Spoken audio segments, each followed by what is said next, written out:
नमस्कार साथियों, मैं रवि अरोड़ा पीवी न्यूज़ से। और इस वक्त हमारे साथ हैं गगन अठवाल जी, जो पूर्व प्रदेश सचिव रहे हैं कांग्रेस पार्टी से। आज इनसे जानेंगे इनके क्षेत्र में, इनके ग्राम पंचायत में पिछले 20 वर्षों से क्या क्या कार्य हुए हैं, क्या क्या कार्य रह गए हैं, क्या क्या समस्या यहाँ की है, मूलभूत सुविधाएं जो जनता को मिलनी चाहिए वो जनता को कहाँ तक मिली हैं। तो गगन जी, आज आपका स्वागत है पीवी न्यूज़ में। पहले आपसे जानना चाहेंगे कि आपके क्षेत्र में 20 वर्षों से क्या क्या कार्य हुए। देखिए, पिछले जो 20 वर्ष हमारे ग्राम सभा के जो गुजरे, विकास की अगर पिछले 20 वर्षों से विकास होते, वो समस्याएं जो आज हैं वो बरकरार है। लेकिन पिछले 20 सालों से जो भी इस गांव में प्रधानमंत्री, उन्होंने अपने विकास ज्यादा किए, गांव के विकास कम किए। पर अगर उन लोगों ने विकास किया होता या विकास की नींव रखी होती या उनकी सोच विकास वाली होती तो शायद आज मेरे ख्याल से मुद्दे ही ना बचे। मैं बस एक चीज इतना कहना चाहूँगा, पिछले 20 वर्ष है उसमें एक कार्यकाल इस गांव के लिए बहुत अच्छा रहा।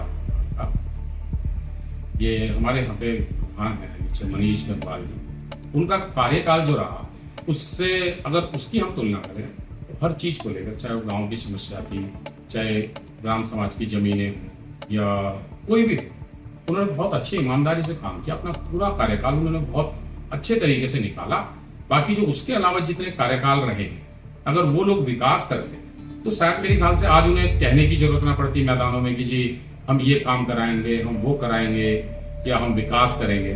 तो मैं नहीं मानता कि पिछले 20 वर्षों में कुछ ऐसा कोई ठोस जो विकास है।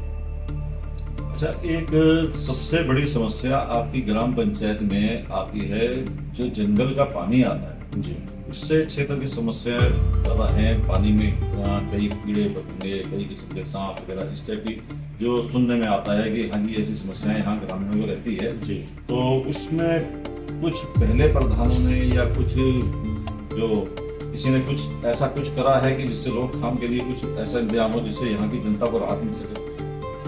देखिए, अगर बिल्कुल आपका सवाल बहुत सही है। और आज की जो समस्या है, देखिए पहले जो था, पहले मकान सीमित तौर पे गाँव में, अब धीरे धीरे आबादी बहुत बढ़ी है। जब आबादी बढ़ी है तो स्वाभाविक है पहले पानी खुला निकल जाता है, जगह जगह मकान। मेरा कहना यह है कि पहले, जैसे मैं अभी एक चीज दोहराई थी कि पिछले कार्यकाल की अगर बात है, तो पहले जो प्रतिनिधि रहे वो अपना ही विकास करने में इतने बिजी रहे होता। मैं कहीं के इंटरव्यू देख रहा था, वो पानी की बात कर रहे थे जी, बरसाती नालों को हम निकालेंगे, बरसाती नालों को ये करेंगे। भाई अगर आपकी मंशा थी कि इस पानी से नुकसान हो रहा है और हमें इस पानी को नदी में पहुंचाना है, तो आपने अपने कार्यकाल में क्यों नहीं किया इन कार्यों को? इन कार्यों को तो जब आप प्रधान रहे या जिस पद पे आप रहे आपने करने चाहिए थे। तो ये सच्चाई है, बरसात में इतनी बुरी स्थिति हो जाती, लोगों के घरों में पानी चला जाता है 2-2, 3-3 फुट। अब एक साईं विहार है, साईं विहार में बहुत समस्या है पानी की, और नीचे चंदन की पुलिया पर वहाँ पे भी बहुत समस्या है पानी को लेकर। अब स्थिति ये है कि बरसातों में लोग इतना परेशान होते हैं, तो उसमें सांप भी आता है, बिच्छू भी आते हैं, जंगल नाले जंगली पत्ते लोगों के घर में घुस जाते हैं, स्थिति बड़ी विकट हो जाती है। और जब वो ओवर नाला आगे है ओवरफ्लो हो जाता है तो पानी सड़कों पर जाता है। तो मेरा कहने का मतलब अब जो भी प्रधान बन के इस गाँव में आता है, जो भी प्रतिनिधि जनता चुनती है, उसे बहुत ईमानदारी से वादे करना, वादे तो सब करते हैं, लेकिन उन वादों पे खरा उतरना एक बहुत बड़ी बात है। मैं सिर्फ इतना कहना चाहता हूँ, जो पिछले प्रतिनिधि रहे उन्होंने क्यों नहीं गौर किया? भाई तुम्हें नालों को निकालना चाहिए था, उस समय आपके पास ऑप्शन भी था, जगह भी थी।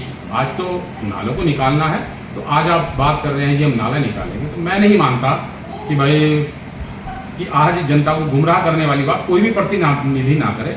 खड़े हुए हैं और मैं तो खुद कहता हूँ कि भाई जो भी खड़ा है, जो भी जीत के जनता से, हमारे गाँव की जनता जिसे भी चुन के इस गाँव में गई थी, वो बहुत ईमानदारी से जो वादे कर रहा है उन पर खड़े उतरे।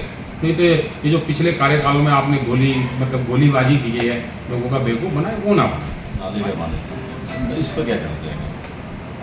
देखिए, मैंने अभी भी कहा है कि हर आदमी बरसाती नालों को लेकर बड़ी बड़ी बातें करते हैं। तो मैं तो यही कहना चाहूँगा उनको धरातल पे भी तो काम हो। भाई धरातल पे जो प्रत्याशी, कुछ ऐसे भी प्रत्याशी हैं वो भाई अपने अपने कार्यकाल में कई सालों के किए, 5-5 सालों के किए, 15-15 सालों के किए, तो उन्होंने क्यों नहीं इन नालों का निवारण किया?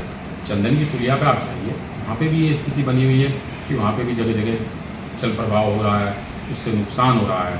तो इन चीज़ों का हल बहुत पहले हो जाना चाहिए था। आज जो मुद्दों को लेके मैं तो कहता हूँ, अगर कोई भी प्रतिनिधि पहले रहा हो, अगर वो ईमानदारी से इन पे काम करता तो आज मतलब समस्या ही ना होती पानी।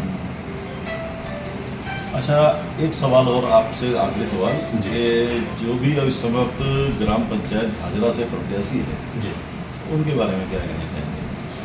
देखिए मेरे तो सभी को, मेरे ख्याल से शायद 4 प्रत्याशी हैं हमारे गांव से, तो मेरी तो सभी को शुभकामनाएं हैं कि भाई वो जीत के, जो भी जीत के आता है वो इस गांव का विकास करे। अगर वो अपने वादे करता है, उन वादों पे खरा उतरे, जनता को भ्रमित ना करे, जनता को बेवकूफ़ ना बनाए कि हम ये कराएंगे। मैं तो इतना कहता हूँ, अगर आप अपने पद के प्रति आप ईमानदार होते तो शायद काम बहुत पहले हो गए होते। लेकिन चलो ठीक है, फिर भी अगर गांव की, हमारे गांव की जनता जिसको भी मौका देती है, वो आदमी बहुत ईमानदारी से काम करे। और मेरी सभी चारों के 4 प्रत्याशी जो खड़े हैं, सभी को बहुत बहुत शुभकामनाएं हैं कि जो भी जीत के आए बहुत ईमानदारी से क्षेत्र का विकास करे। और इस विकास में हम लोगों का जहाँ पे भी जो सहयोग या जो भी होगा, हम उनके साथ हमेशा खड़े हैं और खड़े रहेंगे। गगन जी का स्पष्ट कहना है कि क्षेत्र का विकास एक जो बहुत बड़ा मुद्दा बनता है, विकास ही के नारा लेके बैठे हैं, विकास ही जो होना चाहिए, और ये हर एक नागरिक की मांग आज की तारीख में है।